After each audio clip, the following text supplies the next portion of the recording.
Hello, you're watching Access during E3 week. My name's Rob Pearson, and these are the PlayStation Store highlights for Wednesday the 11th of June 2014. With all the excitement of the games industry being squeezed into one admittedly enormous building in LA, this week's store update will be a slightly shorter one, but also one with loads of Nazis being capped in the temple, thanks to World War II shooter Enemy Front, which is available on PS3 from Friday.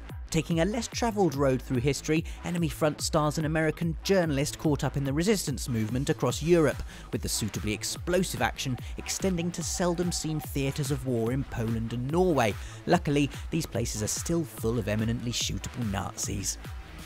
Also available on PS3 this week is the DLC Season Pass for sprawling hardcore fantasy Dark Souls 2.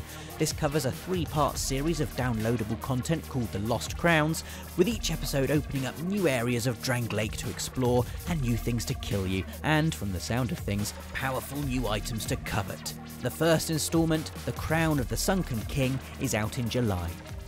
Fresh bargains on the store this week include deals of the week for PS3 and PS Vita.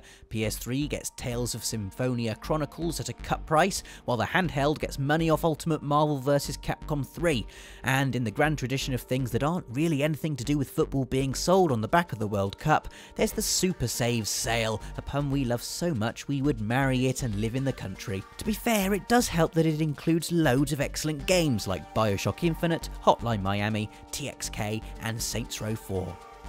Finally, with an eye on something good to watch this week, an important question from Samuel L. Jackson. Why is America so robophobic?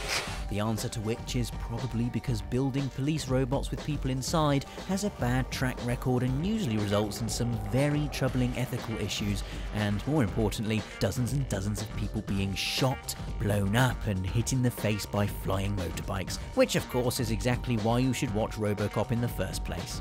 For a full list of this week's store update, hit the PlayStation blog. Don't forget you can purchase all of this content online at store.sonyentertainmentnetwork.com, and please remember all PlayStation Store content is subject to change. Hit subscribe for your weekly shot of PlayStation Store goodness, and for loads of awesome videos on everything PS4, PS3 and PS Vita.